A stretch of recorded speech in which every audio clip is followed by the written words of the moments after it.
Hebrew is A book of expectation. നമ്മുടെ ജീവിതത്തിൽ പ്രത്യാശയും പ്രതീക്ഷയും നൽകുന്ന ഗ്രന്ഥമാണ് എബ്രായ ലേഖനം. ഇമ്മാനുവൽ കാന്റ് ലോകപ്രശസ്തനായ ഒരു തത്വജ്ഞാനിയായി.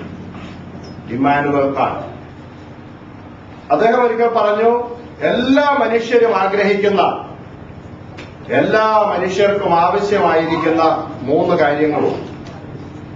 ഒന്നാമത്തേത് something to do, 2 someone to love, മൂന്നാമത്തേത് സംതിങ് ടു ഹോപ്പ് ഫോർ. 3 കാര്യങ്ങൾ. 1, എന്തെങ്കിലും ചെയ്യാൻ കഴിയണം, എന്തെങ്കിലും പ്രവൃത്തിയിൽ ഏർപ്പെടുവാൻ നമുക്ക് കഴിയണം. 2, സ്നേഹിക്കുവാനും സ്നേഹിക്കപ്പെടുവാനുമുള്ള വലിയ അഭിലാഷം എല്ലാ മനുഷ്യർക്കുമുണ്ട്. 3, ഭാവിയെക്കുറിച്ചുള്ള തക്കതായ ഒരു പ്രതീക്ഷ. അത് എല്ലാ മനുഷ്യരുടെയും നിലനിൽപ്പിന് ആവശ്യമാണ്. നോക്കൂ, ഇത് 3ഉം നമുക്ക് പ്രദാനം ചെയ്യുന്നതാണ് കർത്താവിന്റെ തിരുവചനം. ഹല്ലേലൂയ. വാഴ്ത്തപ്പെട്ടവനായ കർത്താവ് പറഞ്ഞു, ജീവൻ തരുന്നതിലുപരിയായ ഒരു സ്നേഹവും ആർക്കും ഒരിക്കലും പ്രദർശിപ്പിക്കുവാൻ കഴിയുകയില്ല. നമ്മുടെ കർത്താവ് നമ്മെ സ്നേഹിച്ചപ്പോൾ അവൻ തന്റെ ജീവൻ നൽകി നമ്മെ സ്നേഹിച്ചു. അതുകൊണ്ടാണ് നമ്മൾ സ്നേഹം എന്താണ് പറയുന്നത്.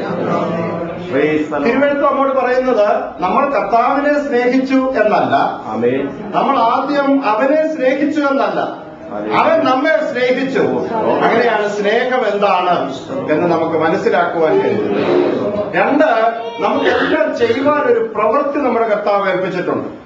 പൗലോസ് പറഞ്ഞു, ഞാൻ ലഭിച്ചു കഴിഞ്ഞു എന്ന് വിചാരിക്കുന്നില്ല, തികഞ്ഞവനായി എന്ന് ഞാൻ കരുതുന്നില്ല, എനിക്കും അത് ലഭ്യമാകുമോ എന്ന് വിചാരിച്ച് ഞാൻ അതിനുവേണ്ടി ഓടുകയാണ്. നമുക്കെല്ലാം പ്രവൃത്തി ചെയ്യുവാനുള്ള അവസരം നമ്മുടെ കർത്താവ് നൽകി തന്നിട്ടുണ്ട്. അതുകൊണ്ട് മാത്രം അവസാനിക്കുന്നതല്ല, അതിനേക്കാൾ എല്ലാം ഉപരിയായി ഭാവിയെക്കുറിച്ചുള്ള വലിയൊരു പ്രത്യാശ നമ്മുടെ കർത്താവ് നമുക്ക് നൽകി തന്നിട്ടുണ്ട്. അതോർത്ത് ഞാൻ ദൈവത്തെ സ്തുതിക്കുന്നു, മഹത്വപ്പെടുത്തുന്നു. എബ്രായ ലേഖനം നമുക്ക് തരുന്ന ഉറപ്പ്, ആ ഭാവി ലോകത്തെക്കുറിച്ചുള്ള ഉറപ്പ് നമുക്ക് ഓരോ ദിവസവും പ്രദാനം ചെയ്യുന്നതാണ് എബ്രായ ലേഖനം. ഒന്ന് വായിച്ച എബ്രായ ലേഖനം 2-ാം അധ്യായം അതിന്റെ 5-ാം വാക്യം ഒന്ന് വായിച്ച. എബ്രായർ 2:5. നാം കാത്തിരിക്കുന്ന ആ ഭാവി ലോകം. നോക്കൂ, വർത്തമാനകാല ലോകം കൊണ്ട് എല്ലാം അവസാനിക്കുമെന്നല്ല. തിന്നുക, കുടിക്കുക, ആനന്ദിക്കുക, നാളെ ചാകുമല്ലോ, അതല്ല വേദപുസ്തകം നമുക്ക് പ്രദാനം ചെയ്യുന്നത്, അതല്ല യേശുക്രിസ്തു നമുക്ക് പ്രദാനം ചെയ്യുന്നത്. പിന്നെയോ നമ്മൾ ആവലോടെ കാത്തിരിക്കുന്ന ഭാവി ലോകം. ഇതിന്റെ അപ്പുറത്തൊരു ലോകമുണ്ട്, അതിനുവേണ്ടി നമ്മൾ ഒരുക്കപ്പെടേണ്ട ജീവിതമാണിതെന്ന് ഓരോ ദിവസവും നമ്മെ ഓർമ്മിപ്പിച്ചുണർത്തുന്നതാണ് ഏത്? എബ്രായ ലേഖനം. ഹല്ലേലൂയ. നോക്കൂ, വരുവാനിരിക്കുന്ന പഴയ നിയമ വിശുദ്ധന്മാരെ കുറിച്ച് പറയുമ്പോൾ അവരെക്കുറിച്ച് പറയുന്നത് അവര് ഫ്യൂച്ചർ ടെൻസിൽ ജീവിച്ചവരാണ്, പ്രസന്റ് ടെൻസിലല്ല. അവര് ഫ്യൂച്ചർ ടെൻസിൽ, ഭാവി കാലം നോക്കി അവർ ജീവിച്ചവരാണ്. നമ്മുടെ വാഴ്ത്തപ്പെട്ടവനായ കർത്താവ് പോലും അങ്ങനെയായിരുന്നു എന്ന് നമുക്ക് മനസ്സിലാക്കുവാൻ കഴിയുമെന്ന് വായിച്ച് എബ്രായ ലേഖനം 12-ാം അധ്യായം അതിന്റെ 2-ാം വാക്യം എന്ന് വായിച്ച്. എബ്രായ ലേഖനം 12:2. നായകനും പൂർത്തി വരുത്തുന്നവനുമായ യേശുവിനെ നോക്കുക. തന്റെ മുമ്പിൽ വെച്ചിരിക്കുന്ന സന്തോഷമോർത്ത് അവൻ അപമാനം അലക്ഷ്യമാക്കി ക്രൂശിനെ സഹിച്ചു. അപ്പൊ കർത്താവ് പോലും വർത്തമാനകാലത്തേക്കാൾ ഉപരി ഏത് കാലത്തെയാ കണ്ടത്? ഭാവി കാലത്തെ. തന്റെ മുമ്പിൽ വെച്ചിരിക്കുന്ന സന്തോഷമോർത്ത് അവൻ അപമാനം അലക്ഷ്യമാക്കി ക്രൂശിനെ സഹിച്ചു. എന്താ അതിന്റെ അർത്ഥം? നമ്മുടെ കർത്താവ് ക്രൂശിൽ മരിക്കുമ്പോൾ അത് മുഖാന്തരം നിത്യതയ്ക്ക് അവകാശികളായി തീരുന്ന, തേജസ്കരിക്കപ്പെടുന്ന, പാപവിമോചിതരായി തീരുന്ന, ഏതെങ്കിലും കൊട്ടിയടയ്ക്കപ്പെട്ട് അവിടെ നിന്ന് ആട്ടി പുറത്താക്കിയ ആദാമ്യ വംശത്തിന് വീണ്ടും ഏദൻ പർദീസയിൽ പ്രവേശനം കൊടുക്കുന്ന ആ വലിയ ഭാവി കാലത്തെ ഓർത്ത് നമ്മുടെ കർത്താവ് പുഞ്ചിരി തൂകുവാനിടയായി തീർന്നു. ഹല്ലേലൂയ. നമ്മുടെ കർത്താവ് ഭാവി കാലത്തെയാണ് കണ്ടത്. നോക്കൂ, എത്രയോ വിശുദ്ധന്മാരെ കുറിച്ച് 11-ാം അധ്യായം 10-ാം വാക്യം വായിക്കുമ്പോൾ അബ്രഹാം എന്തിനു വേണ്ടിയാണ് കാത്തിരുന്നത് എന്ന് നമുക്ക് കാണുവാൻ കഴിയും. ദൈവം ശില്പിയായി നിർമ്മിച്ചു. നോക്കൂ, വർത്തമാനകാല ജീവിതത്തിൽ അവൻ അസാധാരണമാം വിധം സമ്പത്തുള്ളവനായിരുന്നു, അനുഗ്രഹിക്കപ്പെട്ടവനായിരുന്നു. പക്ഷെ എന്തിനു വേണ്ടിയാ കാത്തിരുന്നത്? ദൈവം ശില്പിയായി നിർമ്മിച്ചതും അടിസ്ഥാനങ്ങൾ ഉള്ളതുമായ നഗരത്തിനു വേണ്ടി അവൻ കാത്തിരിക്കുവാനിടയായി തീർന്നു. നമ്മുടെ വാഴ്ത്തപ്പെട്ടവനായ കർത്താവ് ഭാവിയെ നോക്കി, അബ്രഹാം പിതാവ് ഭാവിയെ നോക്കി. 11:26 ഒന്ന് വായിച്ച്.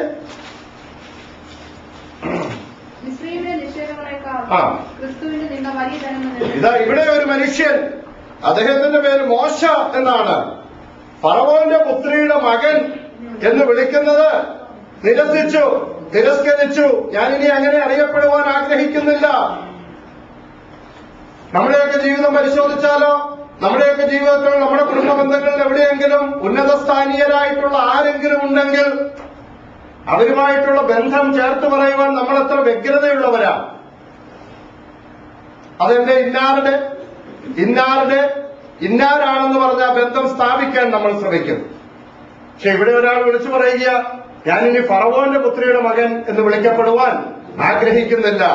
അതിനേക്കാൾ ഉപരി എനിക്ക് എന്താണ്? ക്രിസ്തുവിന്റെ നിന്ന ഞാൻ വലിയ ധനം എന്നെണ്ണുകയാണ്. എന്താ കാര്യമെന്നറിയാമോ?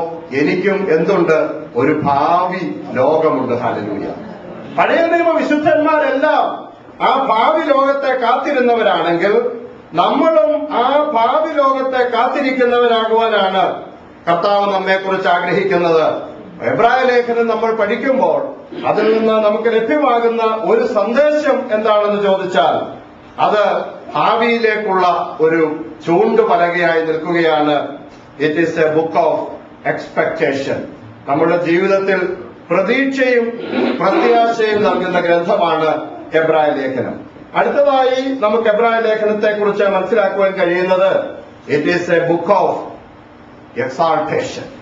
നമ്മുടെ കർത്താവിന്റെ നാമത്തെ എല്ലാ നാമത്തിലും മേലായ നാമമായി ഉയർത്തുന്ന ഗ്രന്ഥമാണ് എബ്രായ ലേഖനം. ഹല്ലേലൂയ. നോക്കൂ, അവൻ ദൂതന്മാരെക്കാൾ വലിയവനാണ്, അവൻ പ്രവാചകന്മാരെക്കാൾ വലിയവനാണ്, അവൻ അബ്രഹാമിനേക്കാൾ വലിയവനാണ്, അവൻ ശലോമോനേക്കാൾ വലിയവനാണ്, അവൻ ദേവാലയത്തെക്കാൾ വലിയവനാണ്. അത് മുഴുവൻ ഈ ഗ്രന്ഥത്തിൽ അന്തർലീനമായിരിക്കുന്നു. ഈ പുസ്തകം പഠിക്കുമ്പോൾ അടുത്തതായി നമുക്ക് മനസ്സിലാക്കുവാൻ കഴിയുന്നത് നമ്മുടെ കർത്താവിനെ എല്ലാറ്റിലും മേലായി, എല്ലാ വ്യക്തിത്വത്തെക്കാളും ഉപരിയായ വ്യക്തിത്വമായി നമ്മുടെ കർത്താവിനെ നമുക്ക് ഉയർത്തുവാൻ കഴിയും. അതാണ് ഈ പുസ്തകത്തിന്റെ ഏറ്റവും വലിയ പ്രത്യേകത. നോക്കൂ, ലോകത്തുള്ള ഏത് മനുഷ്യനും വേദപുസ്തകത്തിൽ തന്നെ രേഖപ്പെടുത്തിയിട്ടുള്ള ശ്രേഷ്ഠരായ മനുഷ്യരെല്ലാം മാനുഷികമായ വീഴ്ചകളിൽ അകപ്പെട്ട മനുഷ്യരാണ്. ദാവീദിനെ എടുക്കാൻ നമുക്കൊരു ഉദാഹരണമായിട്ട്, ദൈവത്തിന്റെ ഹൃദയപ്രകാരമുള്ള മനുഷ്യൻ എന്ന സാക്ഷ്യം ദൈവത്തിൽ നിന്ന് അവന് പ്രാപിക്കുവാൻ കഴിഞ്ഞു എങ്കിൽ പോലും അവൻ എത്രയോ വലിയ അധപ്പതനത്തിൽ അകപ്പെടുവാനിടയായിത്തീർന്നു. ശിംശോനെ കുറിച്ച് നമുക്കറിയാം. എത്രയോ വലിയ കാര്യങ്ങൾ, അവന്റെ പേര് കേട്ടാൽ ഫെലിസ്തീയർ ഭയന്ന് വിറയ്ക്കുന്ന ഒരു കാലമുണ്ടായിരുന്നെങ്കിൽ എത്രയോ വലിയ പാപത്തിൽ അവൻ അകപ്പെടുവാനിടയായിത്തീർന്നു. വേദപുസ്തകത്തിലെ ഏത് കഥാപാത്രത്തെയും ഒരുപക്ഷെങ്കിൽ ജോസഫോ അല്ലെങ്കിൽ ദാനിയേലോ ഒന്നോ രണ്ടോ പേരെ ഒഴിച്ചു നിർത്തിയാൽ അബ്രഹാം മുതൽ ഇങ്ങോട്ട് ആരെ നോക്കിയാലും അവരെല്ലാം പാപത്തിന് വിധേയരായത് നമുക്ക് കാണുവാൻ കഴിയുമെങ്കിൽ ലോകത്തിലുള്ള എല്ലാ വ്യക്തിത്വങ്ങളെക്കാളും ഉന്നതമായ വ്യക്തിത്വമാണ് നമ്മുടെ കർത്താവിന്റെ. ഹല്ലേലൂയ. അവന് ഗതിഭേദത്താലുള്ള ആച്ഛാദനമില്ല.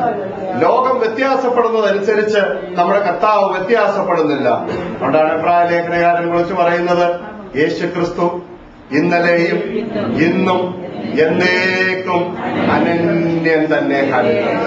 അവൻ ഒരിക്കലും അവന്റെ വ്യക്തിത്വത്തിന് ഒരു വ്യത്യാസവും സംഭവിക്കുന്നില്ല എന്ന് തിരുവെഴുത്ത് നമ്മെ പഠിപ്പിക്കുന്നു. ഹല്ലേലൂയ. നോക്കൂ, വെർണൻ മഗ്ഗി എന്നു പേരുള്ള ആള് ഒരു ക്രിസ്തീയ എഴുത്തുകാരനായിരുന്നു. അദ്ദേഹം അനുഗ്രഹീതമായ നിരവധി പുസ്തകങ്ങൾ എഴുതിയിട്ടുണ്ട് ഞാനതിൽ ചില പുസ്തകങ്ങൾ കണ്ടിട്ടുണ്ട്. അദ്ദേഹം തന്നെ ഒരു പുസ്തകത്തിൽ അദ്ദേഹത്തിന്റെ ഒരു അനുഭവം ഇങ്ങനെയാണ് രേഖപ്പെടുത്തിയിരിക്കുന്നത്. കോളേജിൽ പഠിക്കുമ്പോൾ അദ്ദേഹം അബ്നോർമൽ സൈക്കോളജി പഠിച്ചിരുന്നു. ഓരോ ക്ലാസ്സിലും അധ്യാപകൻ വന്ന് ഓരോ രോഗത്തെക്കുറിച്ചും അതിന്റെ ലക്ഷണങ്ങളെക്കുറിച്ചും ഒക്കെ പഠിപ്പിക്കുമ്പോൾ തനിക്കൊരു സംശയം, ഈ അസുഖം എനിക്കുണ്ടോ? ഏറ്റവും അവസാനം ക്ലാസ് എല്ലാം തീരാറായ ദിവസം ഇദ്ദേഹം പോയി പ്രൊഫസറെ കണ്ടു. സാർ ഇതെല്ലാം പഠിപ്പിക്കുമ്പോൾ ഞാൻ ഈ രോഗത്തിന് വിധേയനാണോ എന്ന് എനിക്കൊരു സംശയം തോന്നുന്നു എന്ന് പറയുവാനിടയായി തീർന്നു. ആ സന്ദർഭത്തിൽ അദ്ദേഹത്തിന്റെ പ്രൊഫസർ പറഞ്ഞു, നീ എപ്പോഴാ വരുന്നത് എന്ന് നോക്കി ഞാൻ ഇരിക്കുകയായിരുന്നു. ബാക്കി ആ ക്ലാസ്സിലുള്ളവരെല്ലാം എന്നെ വന്ന് കണ്ടിട്ട് അവർക്കെല്ലാം ഈ അസുഖം ഉണ്ടെന്ന് പറഞ്ഞു. ചിരിച്ചിട്ട് അയാൾ പറഞ്ഞു, എനിക്കും അങ്ങനെ തന്നെ ചിലപ്പോൾ. അപ്പൊ ലോകത്തുള്ള എല്ലാ മനുഷ്യരും അപൂർണരായ മനുഷ്യരാണ്. നമ്മുടെ കർത്താവിന്റെ വ്യക്തിത്വത്തിന് ഒരിക്കലും വ്യത്യാസം വരുന്നില്ല. ലാസറിന്റെ കല്ലറക്കൽ ചെന്ന് അവനൊരു മനുഷ്യനെന്ന നിലയിൽ കരഞ്ഞു. എന്നാൽ ലാസറെ പുറത്തുവാ എന്ന് പറഞ്ഞ് അവൻ ദൈവത്വത്തിൽ ലാസറിനെ ഉയർപ്പിക്കുവാനിടയായിത്തീർന്നു. അവൻ പടകിൽ യാത്ര ചെയ്യുമ്പോൾ മനുഷ്യനെ പോലെ അവൻ ഉറങ്ങുവാനിടയായിത്തീർന്നു. എന്നാൽ കാറ്റ് പ്രതികൂലമായി തീർന്നു എന്ന് കണ്ടപ്പോൾ ഒരു ദൈവത്വത്തിൽ അവൻ കാറ്റിനെ അമർച്ച ചെയ്തു. എന്റെ കർത്താവിന് ഒരിക്കലും വ്യത്യാസം വരുന്നവനല്ല. ഹല്ലേലൂയ. ലോകത്തുള്ള എല്ലാ മനുഷ്യരുടെയും സ്വഭാവത്തിനും രീതിക്കും പ്രകൃതിക്കും എല്ലാം വ്യത്യാസം വരുമ്പോൾ വാഴ്ത്തപ്പെട്ടവനായ കർത്താവിന് ഒരിക്കലും വ്യത്യാസം വരുന്നില്ല. ഒന്ന് വായിച്ചേ, മത്തായി എഴുതിയ സുവിശേഷം 17-ാം അധ്യായം അതിന്റെ 5-ാം വാക്യം. അവൻ പറയുമ്പോൾ തന്നെ പ്രകാശമുള്ള ഒരു അവരുടെ മേൽ എഴുതിട്ട് മേഘത്തിൽ നിന്ന്, ഇവൻ എന്റെ പ്രിയപുത്രൻ, ഇവനെ ഞാൻ പ്രസാദിക്കുന്നു, ഇവന് ചെവി കൊടുപ്പീൻ എന്നൊരു ശബ്ദം. ഇവൻ എന്റെ പ്രിയപുത്രൻ, ഇവനിൽ ഞാൻ പ്രസാദിച്ചിരിക്കുന്നു എന്നുള്ള വലിയ ശബ്ദം. നോക്കൂ, മോശയും ഏലിയാവും അവിടെ പ്രത്യക്ഷരായിട്ടുണ്ട്. അവർ രണ്ടുപേരും അതിശ്രേഷ്ഠരായ പ്രവാചകന്മാരാണ്. എന്നാൽ അവരെ ആരെക്കുറിച്ചുമല്ല സ്വർഗത്തിലെ ദൈവം വിളിച്ചു പറഞ്ഞത്, ഇവൻ എന്റെ പ്രിയപുത്രൻ, ഇവനിൽ ഞാൻ പ്രസാദിച്ചിരിക്കുന്നു. ഹല്ലേലൂയ. എപ്പോഴാണ് നമ്മുടെ കർത്താവിൽ വാസ്തവമായി പിതാവായ ദൈവം പ്രസാദിച്ചതെന്നറിയാമോ? ഞാൻ ആരെ അയക്കേണ്ടു, ആർ നമുക്ക് വേണ്ടി പോകും എന്നുള്ള ആ വലിയ ചോദ്യത്തിന്റെ ശബ്ദം സ്വർഗത്തിലുണ്ടായപ്പോൾ ലോകത്തിലൊന്നിനും മനുഷ്യന്റെ പാപത്തിന് പകരമായി ദൈവസന്നിധിയിൽ ദൈവ നീതിബോധത്തിന് മുമ്പിൽ വില കൊടുക്കുവാൻ കഴിയാതെ വന്നപ്പോൾ വാഴ്ത്തപ്പെട്ടവനായ കർത്താവ് പറഞ്ഞു, അടിയനെ അയക്കണമേ, അടിയൻ പോകാം. ഹല്ലേലൂയ. അവന്റെ ആ വ്യക്തിത്വം മുഴുവൻ അവൻ മാറ്റിവെച്ചു. അവൻ ദൈവ സാദൃശ്യത്തിലിരിക്കെ ദൈവത്തോടുള്ള സമത്വം മുറുകെ പിടിച്ചുകൊള്ളണമെന്ന് വിചാരിക്കാതെ ദാസരൂപമെടുത്തു, വേഷത്തിൽ മനുഷ്യനായി വിളങ്ങി, തന്നെത്താൻ താഴ്ത്തി, ക്രൂശിലെ മരണത്തോളം അവൻ തന്നെത്താൻ താഴ്ത്തുവാനിടയായി തീർന്നു.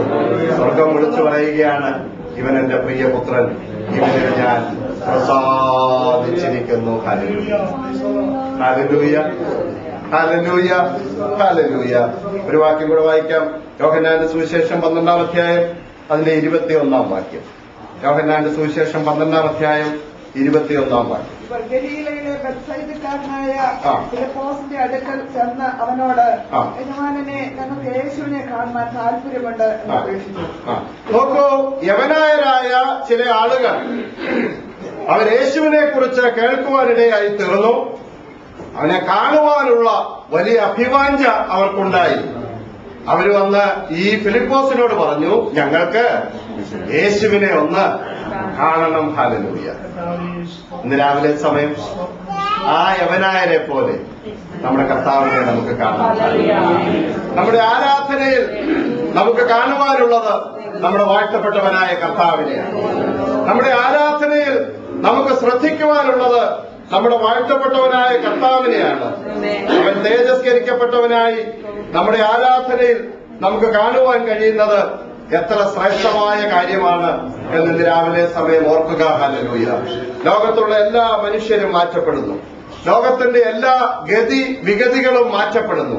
എന്നാൽ മാറ്റമില്ലാത്തവനായി നിൽക്കുന്ന നമ്മുടെ കർത്താവിനെ കാണുവാൻ അവൻ നമ്മുടെ ജീവിതത്തിൽ ഭാഗ്യം നൽകി തന്നല്ലോ.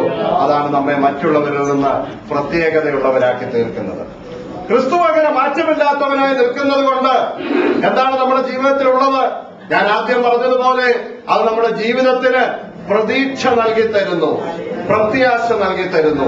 അതുകൊണ്ടാണ് വിശുദ്ധ പൗലോസ് പറഞ്ഞത്, നിങ്ങൾ പ്രത്യാശയില്ലാത്ത ശേഷം മനുഷ്യരെ പോലെ വ്യസനിക്കുന്നവരായി തീരുവാനിടയാകരുത്. മരണത്തിന്റെ മുമ്പിൽ വ്യസനിക്കുവാനിടയാകരുത്. നിരാശാജനകമായ കാര്യങ്ങളുടെ മുമ്പിൽ വ്യസനിക്കുവാനിടയാകരുത്. എന്താ കാര്യമെന്നറിയാമോ? എല്ലാ സാഹചര്യങ്ങളും മാറ്റപ്പെടുമ്പോഴും നമ്മുടെ കർത്താവ് മാറ്റമില്ലാത്തവനായി നിൽക്കുന്നു. അവന്റെ മുഖം എപ്പോഴും നമുക്ക് തേജസ്കരിക്കപ്പെട്ടതായി കാണുവാൻ കഴിയും. മാത്രമല്ല, എല്ലാ നാമത്തിലും മേലായ നാമമാണ് നമ്മുടെ കർത്താവിന്റെ നാമം എന്ന് ഏറ്റു പറയുവാൻ ഈ പുസ്തകം നമ്മെ പ്രാപ്തിയുള്ളവരാക്കുന്നു. അതോർത്ത് ഞാൻ ദൈവത്തെ സ്തുതിക്കുന്നു. എബ്രായ ലേഖനത്തിന്റെ പഠനം ഈ 5 കാര്യങ്ങളിലാണ് നമ്മെ സഹായിക്കുന്നത്. ഞാൻ നിങ്ങളോട് നേരത്തെ പറഞ്ഞതുപോലെ, it is A book of evaluation, it is A book of exhortation, it is A book of examination, it is A book of expectation, and it is A book of എക്സാൾട്ടേഷൻ. നമ്മുടെ കർത്താവിനെ ഉയർത്തുന്ന പുസ്തകമാണിത്. അതോർത്ത് ഞാൻ ദൈവത്തെ സ്തുതിക്കുന്നു. ഇനി നമുക്ക് എബ്രായ ലേഖനം 1-ാം അധ്യായം അതിന്റെ 1 മുതൽ 3 വരെയുള്ള വാക്യങ്ങൾ വായിക്കാം. ദൈവം പണ്ട് ഭാഗമായിട്ടും വിവിധമായിട്ടും പ്രവാചകന്മാർ മുഖാന്തരം പിതാക്കന്മാർ അരുളി ചെയ്തിട്ട് ഈ അന്ത്യകാലത്ത് പുത്രൻ മുഖാന്തരം നമ്മോട് അരുളി ചെയ്തിരിക്കുന്നു. അവനെ താൻ സകലത്തിനും അവകാശിയാക്കി വെച്ചു. അവൻ മുഖാന്തരം ലോകത്തെയും ഉണ്ടാക്കി. അവൻ അവന്റെ തേജസ്സിന്റെ പ്രഭയും തത്വത്തിന്റെ മുദ്രയും സകലത്തെയും തന്റെ ശക്തിയുള്ള വചനത്താൽ ഓടിക്കുന്നവനും അതുകൊണ്ട് പാപങ്ങൾക്ക് പരിഹാരം ഉണ്ടാക്കിയ ശേഷം ഉയരത്തിൽ മഹിമയുടെ വലത്തുഭാഗത്തിരിക്കുകയും അവൻ ദൈവദൂതന്മാരെക്കാൾ വിശിഷ്ടമായ നാമത്തിന് അവകാശമായതിനൊത്തവണ്ണം അവരെക്കാൾ. എബ്രായ ലേഖനത്തിന്റെ ആരംഭ അധ്യായത്തിൽ തന്നെ ലേഖകൻ വെളിപ്പെടുത്തുകയാണ്. അവിടെ പറഞ്ഞിരിക്കുന്ന ഒരു കാര്യം, ദൈവം പണ്ട് ഭാഗമായിട്ടും പഴയ നിയമ വിശുദ്ധന്മാർക്ക് ലഭ്യമായ വെളിപ്പാടുകളെല്ലാം ഭാഗികമായ വെളിപ്പാടുകളായിരുന്നു. എപ്പോഴാണ് അത് പൂർണ്ണമായും നമുക്ക് ലഭ്യമായത് എന്ന് ചോദിച്ചാൽ, കാലത്തികവിങ്കൽ സ്ത്രീയുടെ സന്തതിയായി നമ്മുടെ വാഴ്ത്തപ്പെട്ടവരായ കർത്താവ് പ്രത്യക്ഷപ്പെട്ടപ്പോഴാണ് ദൈവീകമായ വെളിപ്പാട് നമുക്ക് പൂർണ്ണമായി ലഭ്യമാകുവാനിടയായി തീർന്നത്. ദൈവം പണ്ട് ഭാഗമായിട്ടും വിവിധമായിട്ടും പ്രവാചകന്മാർ മുഖാന്തരം പിതാക്കന്മാരോട് അരുളി ചെയ്തിട്ട് ഈ അന്ത്യകാലത്ത് പുത്രൻ മുഖാന്തരം നമ്മോട് അരുളി ചെയ്തിരിക്കുന്നു. അവൻ ആരാണെന്നറിയാമോ? അവനെ താൻ സകലത്തിനും അവകാശിയാക്കി വെച്ചു. നോക്കൂ, ന്യായവിധി നമ്മുടെ കർത്താവിനെ ഏൽപ്പിച്ചിരിക്കുകയാണ് സർവശക്തനായ ദൈവം. അവൻ എല്ലാത്തിന്റെയും ഉടയവനാണ്. അവന്റെ തേജസ്സിന്റെ പ്രഭ, തത്വത്തിന്റെ മുദ്ര, സകലത്തെയും തന്റെ ശക്തിയുള്ള വചനത്താൽ വഹിക്കുന്നവനുമാകൊണ്ട് പാപങ്ങൾക്ക് പരിഹാരമുണ്ടാക്കിയ ശേഷം ഉയരത്തിൽ മഹിമയുടെ വലത്തുഭാഗത്തിരിക്കുകയും അവൻ ദൈവദൂതന്മാരെക്കാൾ വിശിഷ്ടമായ നാമത്തിന് അവകാശിയായതിനൊത്തവണ്ണം അവനേക്കാൾ ശ്രേഷ്ഠനായി തീരുകയും ചെയ്തു. അവൻ തത്വത്തിന്റെ മുദ്രയാണ്. നമുക്ക് അടുത്ത ആഴ്ച ദൈവം അനുവദിച്ചാൽ ഞാനത് വിശദീകരിക്കാം. നമ്മുടെ കർത്താവിന്റെ നാമം എല്ലാ നാമത്തിനും മേലായ നാമമാണ്. ഈ അധ്യായത്തിൽ പ്രതിപാദിക്കുന്ന ഒരു കാര്യം, നമ്മുടെ കർത്താവ് സകല പ്രവാചകന്മാരെക്കാളും ശ്രേഷ്ഠനാണ്. നമ്മുടെ കർത്താവ് സകല പ്രവാചകന്മാരെക്കാളും ശ്രേഷ്ഠനാണ്. ദൂതന്മാരെക്കാൾ അവൻ ശ്രേഷ്ഠനാണ്. കർത്താവ് അനുവദിച്ചാൽ അടുത്ത ആഴ്ച നമുക്ക് ചിന്തിക്കാം. ഇന്ന് പകൽക്കാലം വീണ്ടും നമ്മുടെ കണ്ണുകളെ നമുക്ക് ദൈവസന്നിധിയിൽ അടയ്ക്കാം. ഇന്ന് പകൽക്കാലം നമ്മെക്കുറിച്ച് ആഗ്രഹിക്കുന്നത് അവന്റെ നാമത്തെ നമ്മൾ ഉയർത്തുന്നവരാക്കുവാനാണ്. എങ്ങനെയാണ് നമ്മുടെ കർത്താവിന്റെ നാമത്തെ നമുക്ക് ഉയർത്തുവാനായിട്ട് കഴിയുന്നത്? ഇന്ന് പകൽക്കാലം നമ്മുടെ അധരഫലം എന്ന സ്തോത്രയാകത്താൽ അത് നമ്മൾ ഇടവിടാതെ അർപ്പിക്കുന്നവരാകുമ്പോൾ നമ്മുടെ കർത്താവിന്റെ നാമത്തെ നമുക്ക് ഉയർത്തുവാനായിട്ട് കഴിയും. ഹല്ലേലൂയ. എല്ലാ കണ്ണുകളും ദൈവസന്നിധിയിൽ അടയപ്പെടട്ടെ.